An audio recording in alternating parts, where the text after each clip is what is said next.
आरक्षणाबाबतीत सगळ्यांनी मिळून लाईव्ह चर्चेला बसलं पाहिजे, याच्याकडे कसं बघता? नाही काय असतं, हे बहाणे आहेत. हे बहाणे आहेत. द्यायचं असल्यावर इतके दिवस लागत नाहीत. विरोधी असो किंवा सत्ताधारी असो, हे बहाणे बनवायचे आणि समाजात गैरसमज पसरत समाज येड्यात काढायचा, हे यांचा धंदा असतो. हे धंदाच म्हणायचे यांना. हे राजकारण म्हणजे धंदाच म्हणून करतात. सामाजिकरण म्हणून हे करत नाहीत किंवा अर्थकारण सामाजिक विकासाचं म्हणून हे कधीच करत नाही आहेत. हे धंदा म्हणून करतात कधी पण. राजकारण हे यांचा धंदा झालेला आहे. ज्यांना गोरगरीब जनतेचे अश्रू दिसणार नाहीत, शेतकऱ्यांचे हाल दिसणार नाहीत, शेतकऱ्यांमध्ये काय अडचणी आहेत ह्या दिसायच्या नाहीत, त्यांच्यासमोर किती मोठे संकट उभं राहिलेत हे दिसणार नाहीत. कोणात बी म्हणतो आम्ही, कोणची जात असो आंदोलन करायला लागली त्यात गैरसमज पसरून द्यायचा आणि मोकळं व्हायचं. तुम्हाला चर्चा करायला कोणाच बंधन आहे का? विरोधी असं सत्ताधारी असो, द्यायचं असं देऊन टाका ना, द्यायचंच नाही आहे. परंतु समाजच आता हुशार झाला आहे, लय हुशार झाला आहे की हे येड्यात काढीत आहेत आपल्याला. हेच आपल्याला येड्यात काढतात. हा म्हणतो एक जण, दुसरा नाही म्हणतो, दुसरा हा मानला तर तिसरा नाही म्हणतो. ही शाळा आहे, हे डाव आहे, हे षडयंत्र ओळखलं आणि समाज हुशार आहे. यांना बरोबर धडा शिकवतो आहे. आता काही मराठा समाजाचे कार्यकर्ते असतील, संघटना असतील, ते शरद पवारांची भेट घेतात आणि त्यांच्याकडून असं हवं आहे की ओबीसी किंवा मराठा आरक्षणाबाबतीत शरद पवारांनी स्पष्ट करावं. ही संघटना तुम्हाला विचारतात का त्यांना सहमती आहे? नेमकी खेळी काय चालू आहे? नाही, ती खेळी काय ते मला नाही माहीत आणि मी सांगू शकत नाही. काय खेळी आहे का कोणाची नाही आहे. मी एवढंच सांगू शकतो, माझ्या समाजात सरकार आणि विरोधी पक्ष कधीच गैरसमज पसरू देणार नाही. त्याचं कारण मी चर्चा करताना ही व्यासपीठावर लाईव्ह केलेली, पारदर्शक केलेली. कारण मी माझ्या समाजासाठी कोणत्याही थराला जायला तयार असतो. मी कोणाला मॅनेज होत नाही, इकत नाही. लाईव्ह केल्यामुळं प्रश्न कोणाचेच नाही आहेत. म्हणजे काय चर्चा झाली आणि काय नाही झाली ही प्रश्न कोणाचाच असू शकत नाही. ज्या सत्ताधाऱ्याला किंवा विरोधकाला काय माहिती पाहिजे तर 11 महिन्यापासून ती लाईव्ह चर्चा झाली, त्यांनी ती बघावं. आम्ही काय नोकर नाहीत त्या विरोधी पक्षाची किंवा सत्ताधाऱ्याची की तुला आमची काय चर्चा झाली म्हणून सांगायला यायला. ते बघणे. द्यायचं नाही तर नाटक करायचं द्यायचं नाही म्हणून, आणि आमच्यात गैरसमज पसरायचा होणार नाही. पण समाजाची भावना आहे आरक्षणाविषयीची, काही गोष्टी समजून घ्या.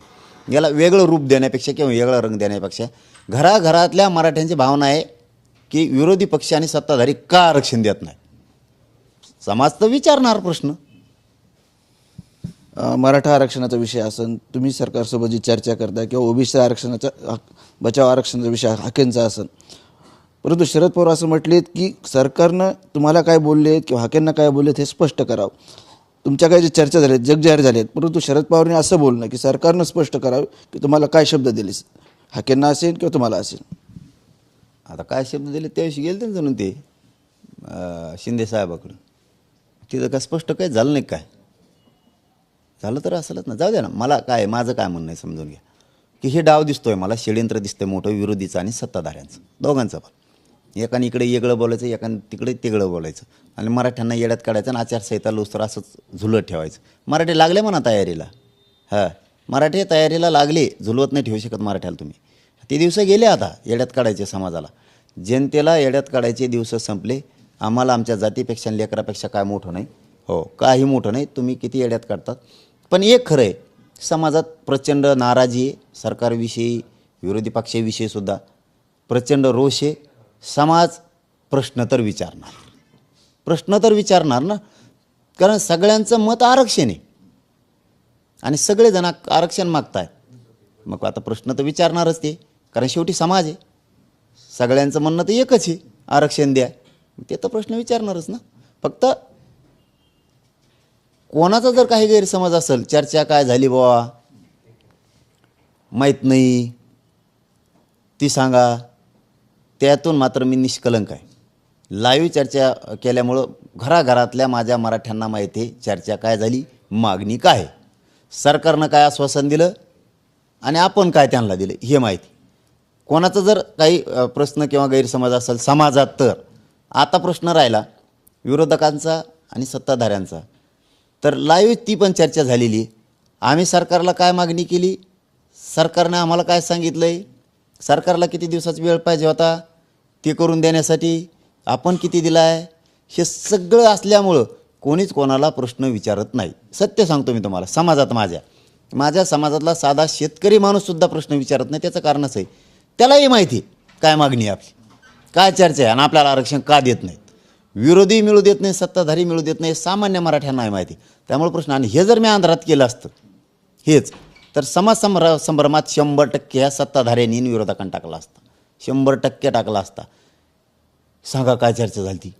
त्याच्यामुळे मी ओपन चर्चा केली. त्यामुळे समाज असा धाडसानं जातीच्या पोराच्या बाजूने आहे. समाज म्हणतो हट, हे सरकार फसवत आहे, हे विरोधी फसवत आहे, बघू. म्हणजे समाज योग्य दिशेने योग्य ट्रॅकवर आहे. आमचा जीव आरक्षणात हे मराठ्यांचा, आणि राजकारण्यांचा जीव सत्तेत आहे. दोघांचं ओळखीला आहे आता काय ते. कारण आम्हाला पाहिजे आरक्षण, ते सरकार देत नाही, आणि सरकारला पाहिजे मग सत्ता, आता ती मराठी देत नसतेत, अजिबात नाही. काय काय तयारी चालू आहे? फुल, थोडं थांबा, जशी फुल चालू आहे. आता आम्ही काय, हे बघा, सामान्य मराठ्यात जशी खतखतेच तशी सगळ्या जाती धर्मात खतखते. वरून वेगळं दिसतंय. धनगर बांधवात समाजात सामान्यात नाराजी, दलित मुस्लिमात सामान्यमध्ये नाराजी, बंजारा बांधव असो, बारा बलुतेदार असो, सगळ्यांमध्ये, राजपूत असो, कायखडी समाज, सगळ्यात खतखते आतमधून. खूप खूप लिंगायत समाज असो की प्रचंड खतखते. वरून दिसतं फक्त ते, आतून खतखते भयानक. आणि सरकारला आणि विरोधी पक्षाला अपेक्षित नसणारं चित्र राज्यात होऊ शकतं, अपेक्षित नसल्यावर. आणि म्हणून सांगतो मी बार की मला राजकारणात नाही जायचं. तुम्हाला विनंती करून सांगतो मी, मला आणि माझ्या समाजाला नाही जायचं. आमचं ठरलेलं द्या. तुमचं राजकारण तुम्हाला लकलाप, हेच मराठी तुम्हाला डोक्यावर घेऊन नसते. मी काय बोलतोय समजून घ्या, ही विनंती माझी तुम्हाला. मला राजकारणाकडे नाही जायचं. तुम्ही समजताच तसं नाही आहे. तुम्ही समजतात तसं महाराष्ट्रातलं चित्र सध्या नाही. तुम्हाला जे सत्तेचा गर्व झाला त्यातून बाहेर येऊन थोडं बघा. तुम्हाला वाटतंय तसं चित्र राज्यात नाही.